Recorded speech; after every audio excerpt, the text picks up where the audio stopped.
Assalamualaikum warahmatullahi wabarakatuh. Selamat pagi teman-teman semua. Hari ini saya coba melanjutkan membuatkan materi atau tutorial mengenai Cisco Packet Tracker, dan di sini sudah menghubungkan satu router dengan menggunakan dua server dan ada klien-klien yang ada di bawahnya. Video kemarin saya sudah buatkan satu server, satu router, dan satu klien. Dan sini kita coba nambah dengan menggunakan satu router dan menggunakan dua server. Untuk topologinya bisa teman-teman lihat di sini. Jadi di sini router itu ada di bagian atasnya, kemudian server ada di masing-masing komputer. Jadi di sini antara yang server yang satu dengan server yang kedua itu mereka sudah beda network. Di sini saya buat IP kelas C, dan di sini menggunakan IP dengan kelas B ya, ini kalau nggak salah ya, kelas B 172.16.54. Ini copy dulu. Nah, seperti ini topologi yang akan kita buat seperti ini dengan IP yang telah ditentukan. Oke, langsung saja kita klik file, kemudian new, buat dokumen baru. Kita masukkan dulu perangkat-perangkatnya. Yang perangkat pertama kita butuhkan adalah router, kemudian dilanjutkan dengan switch untuk membagi atau untuk menghubungkan server dengan kliennya. Kemudian device, kita pilih perangkatnya. Di sini bisa menggunakan laptop ataupun PC ya teman-teman. Saya coba menggunakan dua laptop dan dua PC.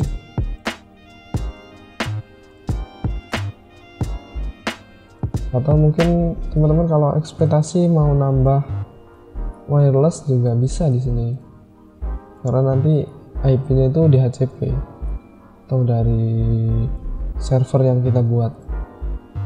Server kita taruh di sini misalnya ya teman-teman. Kita hubungkan semua perangkat ini, semua perangkat berbeda. Nanti ini terhubungnya beda-beda semua, jadi menggunakan kabel dengan susunan strike semua ya teman-teman.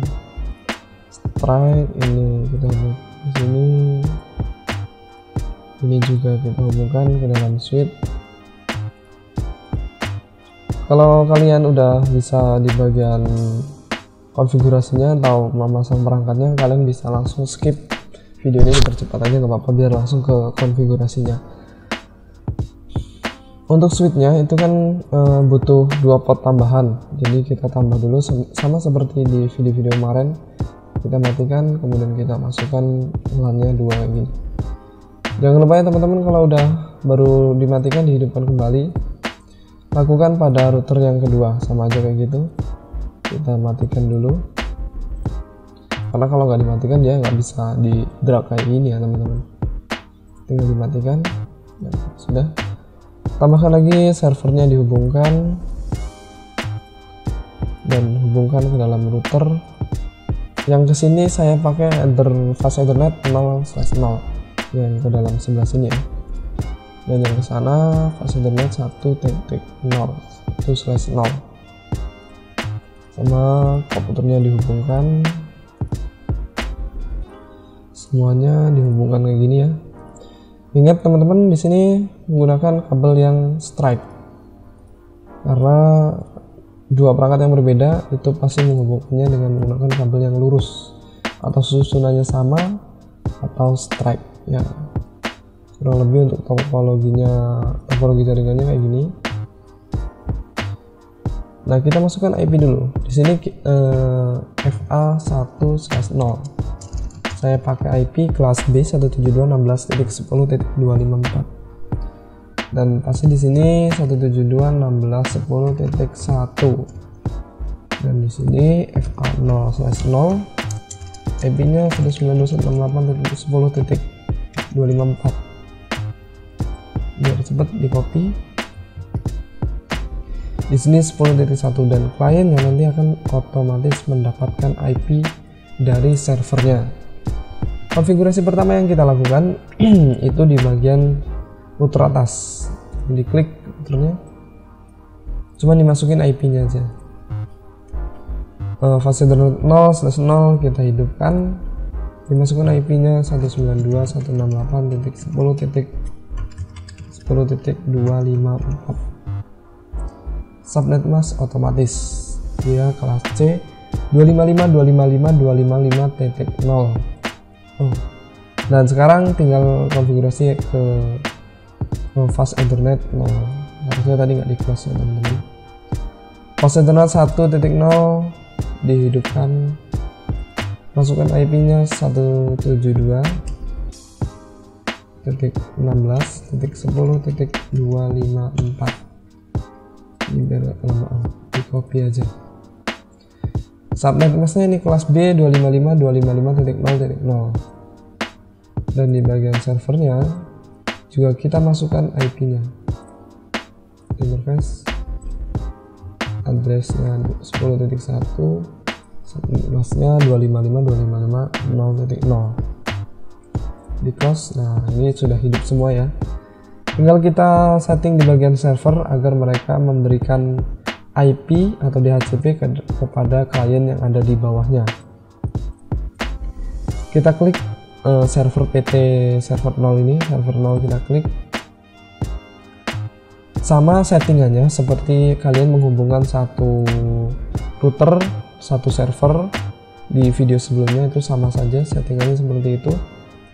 Kita ke bagian config, ini sudah ya, ke bagian config, kemudian fast internet 0, atau juga kalian bisa di bagian desktop IP configuration, IP-nya dimasukkan dulu, itu 92.168.10.1. subnet masknya seperti ini, dan default gateway-nya 254.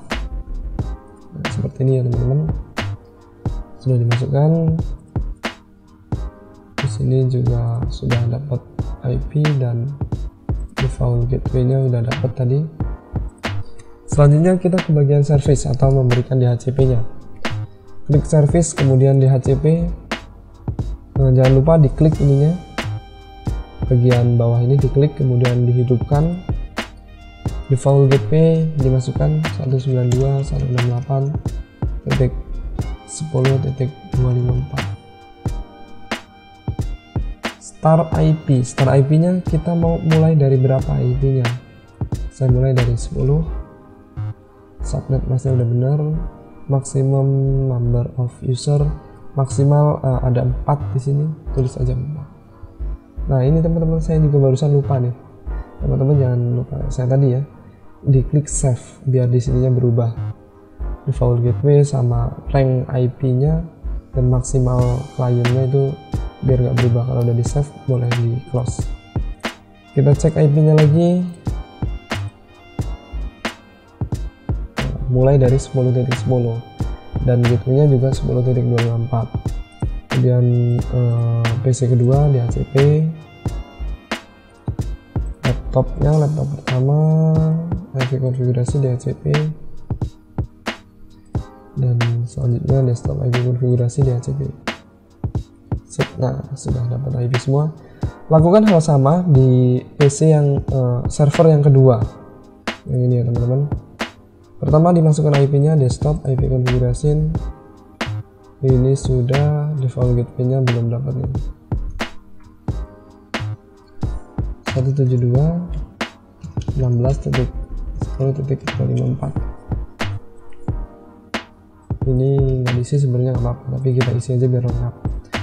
Kemudian service DHCP, dipilih DHCP-nya, dihidupkan. Default gateway-nya kayak tadi 172.16.10.254. Start IP 172.16.10. Ini 10 ya. Mulai dari misalnya 15. Subnet masknya benar, kemudian maksimumnya dia ada 4. Biar cukup, nggak lebih. Jangan lupa diklik save biar berubah semuanya. Maksimum kliennya 4, default gateway-nya 172. Oke, sudah benar, langsung di close. Kita cek dari laptop, desktop IP configuration DHCP. Nah, sudah dapat 172.16.10.15 karena tadi start IP-nya dari 15. Lakukan hal sama pada perangkat yang lainnya, tinggal pilih DHCP. Dia akan secara otomatis mendapatkan IP, subnet mask, dan gateway secara otomatis. Dan di sini semua perangkat sudah terhubung, antara yang kelas C dan yang kelas B ini sudah terhubung juga. Kita cek koneksinya. Pertama violet karena dia melewati sebuah router. Nah, sudah sukses. Server dengan server pertama pasti progres karena dia melewati satu router. Nah, sudah sukses.